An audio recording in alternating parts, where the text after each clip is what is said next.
The Lakers looked tense, played tense, and now have all summer to lose that tension on the beaches of Cancun. Quarterbacks are abandoning UCLA faster than Charlie Sheen's Tinder profile, and Angel City FC's manager wants to hug it out with a reserve. But it's not creepy, I swear. Good morning. I'm James. And this is your daily dose of sports and snark for the greatest sports city in the world, Los Angeles. This is the faithful Angelenos morning report.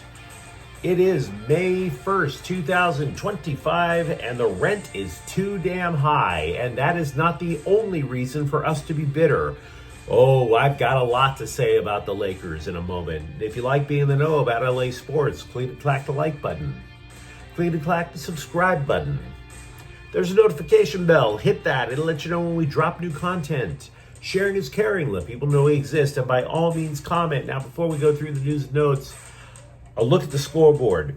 Mini Scrotum 103, Lakers 96. The Wolves eliminate LA in 5 games. And man, oh man, are there going to be scapegoats in this one. Look, the Lakers played tense because they were tense. And their coach apparently encouraged the tension. Why would you do that?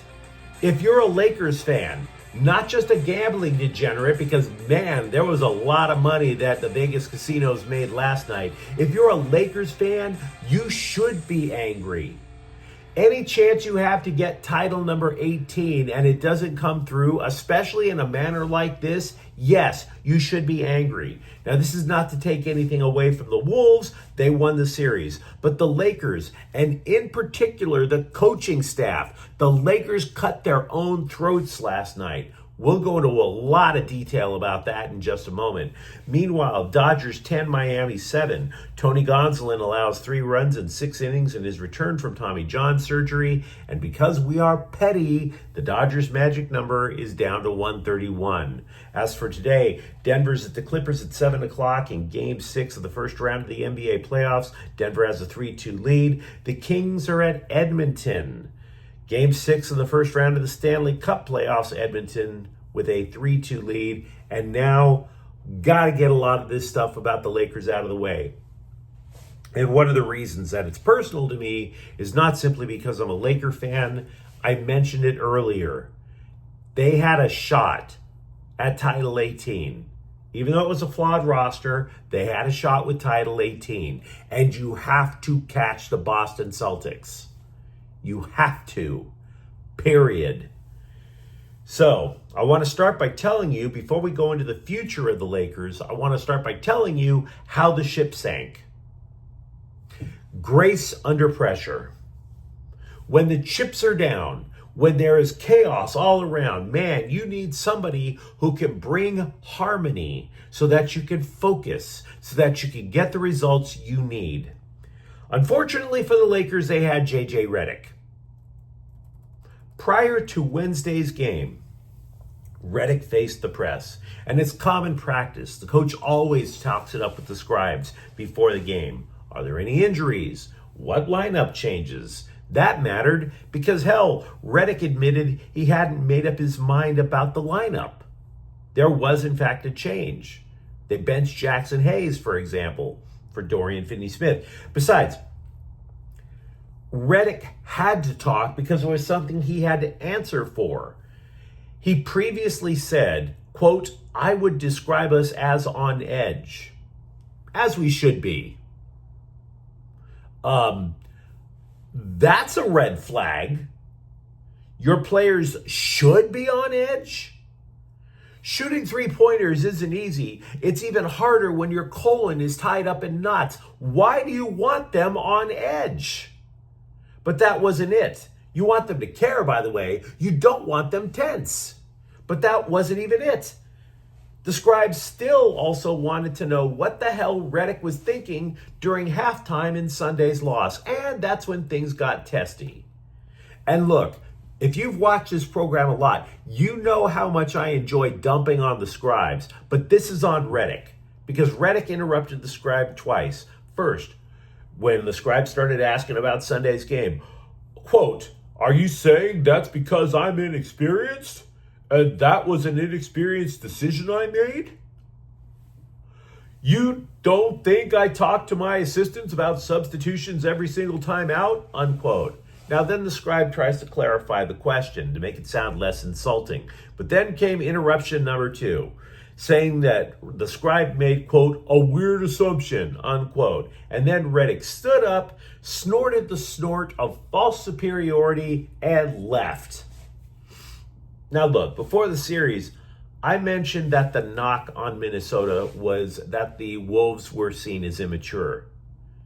That's not true now. Redick is the immature one. That was an immature way to respond. Because frankly, this is what I feared would happen when the Lakers hired a guy who was a podcaster and a hot take specialist on ESPN with 0 coaching experience. Because it looked like Redick was losing it himself. And this is hours before the biggest game of the season. If the team is on edge, it is up to you, the guy who leads the team, to not be on edge. Even if you think the Game 4 criticism is unfair, you have to be calm. And by the way, the criticism of Game 4 was fair. This is what the job entails. The Lakers are the glamour franchise of the NBA. Drama follows the Lakers whether you want it to or not. Years ago, when I was covering the Lakers as a backup for Gannett News Service, I asked Pat Riley after a game a question he didn't like. And you know what he told me? He basically insinuated that I didn't know what the hell I was talking about. Did he get mad at me? Did he storm out in a huff? No. And by the way, I was cool with the answer. Sometimes the scribe, including me, we don't know what the hell we're talking about. It would have been perfectly okay, in my book, for Redick to say, you don't know what you're talking about, dude, and we got to focus on Game 5. That would have been an appropriate response. It would have been okay to say, hey, man, I made a mistake, but we got Game 5 to focus on. That would have been great. But the one thing you can't do is storm out of the press conference like you're some sort of a Karen with a fade for a haircut. What are you going to do next, coach? Ask for the manager? You are the manager. You're supposed to be the calm in the storm. And that would be Redick's main failure in this series if he hadn't already made that foolish decision never to go to his bench in the second half of Game 4. Do you think I can't stop on this. I will get to the future of the Lakers, but I really want to make this point because it speaks to the guy leading the team. You think Phil Jackson would storm out the Zen Master? Had the Lakers successfully hired Dan Hurley away from UConn, would he have walked out? No. The fundamental flaw with the Lakers' way of doing business is hiring their coaches. Coaching this franchise is not something you grow into. Not when LeBron James is 40. Neither would Jackson and Hurley have neglected their bench like that in the second half. So, let's get Game 5 and that ugly collapse, which is Redick's fault, out of the way and talk about the future of the Lakers. Okay, as for the offseason, the Lakers will have 7 free agents, the most notable of which is LeBron James. But let's be real, he's not going to another team. That's not happening. It's possible he retires. He told the scribes after the game, quote, I don't know the answer to that right now, to be honest, unquote. And like I said, another team, it's the best team in the league right now. You really think LeBron James is going to end his career in Oklahoma City? Get real. Other contract priorities include an extension for Luka Doncic so that he won't go into free agency after next season. Same for Austin Reeves. Now, aside from those 3, the other free agents of note include Dorian Finney-Smith, but that player has an option to stay in LA in his contract. As for some of the other free agents, nobody's going to miss Jackson Hayes if that was his last game with the Lakers. Now, should James come back, It would probably be just like last year, where he would delay a little bit, not to get more money out of the Lakers, but to cut the Lakers some slack if they have a free agent big man that they've got targeted. Now, there's no salary cap set for next season yet, but should the Lakers keep James under the current projections, they should have about $32 million of cap space left under the evil second apron and $21 million under the first. Keeping Finney-Smith would lower that by about another $15 million. So it's still decent cap space, and it's going to be helpful because it could increase should the Lakers combine the contracts of other players into a trade for the big man of Luka Doncic's dreams. Players who could get dealt this summer because they have friendly contracts to trade include Dalton Knecht, Gabe Vincent, Max Kleber, Jared Vanderbilt, and possibly Rui Hachimura, but they'd rather keep Hachimura. Now, as for trade rumors, we spend a lot of time on this program swatting down ridiculous ones. So anything you hear about Giannis Antetokounmpo would be nuts. Judging from the names on the free agent market, I would speculate, this is my speculation, that the Lakers trade for a center and then use whatever cap space they have left to sign a wing. So I want to be clear here.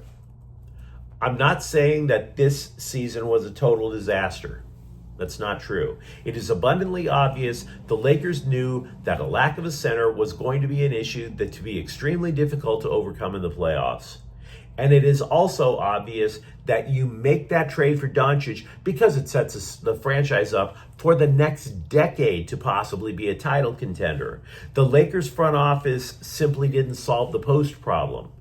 They didn't solve it with Alex Len, not with Jackson Hayes, not with that botched non-trade for Mark Williams. But it doesn't underscore that J.J. Redick gifted the Timberwolves Game 4. He gifted it to him. And then he didn't have the maturity to calm his team down and focus them for Game 5. One smartly played offseason, and the Lakers can easily be considered title contenders. But they will not be if J.J. Redick costs the Lakers 2 games in a playoff series again. He's got to grow up, straight and simple. Lots to talk about with the Lakers. Let me know what you think in the comments thread. You know, it's kind of difficult keeping up with the number of quarterbacks running like hell from UCLA now. Is it 3? 4? Either way, kind of gnarly. You don't really want to lose that many quarterbacks. Nick Billups has entered the transfer portal, which means that the Bruins have just 3 dudes taking snaps during spring practice. None of them, by the way, are named I Am Aliva. Billups joins Joey Aguilar, Robert McDaniel, and we think DeMarcus Davis. DeMarcus Davis. All of this is a direct result of their bringing in transfer Nico Iamaleava from Tennessee. Of course, and his brother Madden from Arkansas. Now, to be honest, Billups has yet to take a snap as a collegian, so I don't imagine this being a major loss. For that matter, I don't even imagine that the current UCLA quarterbacks at spring practice will get playing time this fall either. Luke Duncan, Harry Hasselbeck, or Colton Gamino. But I am curious about the near future of UCLA football. Nico Iamaleava is currently in the 2026 NFL mock drafts. So, say he leaves UCLA after a year, right? Is it possible the reason Iamaleava came to UCLA without getting a massive pay raise from Tennessee, or getting a massive pay raise out west with UCLA? Is it possible that the Iamaleava family is okay with it because of a handshake deal to play his brother next season? Or I should say the season after that. So, if that's the case, why would you come to play for the Bruins if you're a quarterback? You won't have a chance to compete to play, right? Or what if Madden Iamaleava leaves UCLA for the portal? What happens then? The Bruins would have nothing at quarterback. That, by the way, was not the only loss. Running back Cameron Jones also entered the portal. He played 7 games as a freshman last year, but mostly as a special teamer. Jones is the second Bruins back to bolt via the never-closing transfer portal, the other being TJ Harden. Angel City interim coach Sam Lady just kissed the ass of Christian Press and her manager yesterday, one day after the manager went off on the coach on social media over her client's playing time. Now, to be clear, I don't have a problem with Press. She's won 2 World Cups. She's won an Olympic gold medal. She has a pedigree. Her problem is father time, or as the Future is Female Brigade would put it, mother time. Press is 36. Her knee had to be rebuilt 4 times.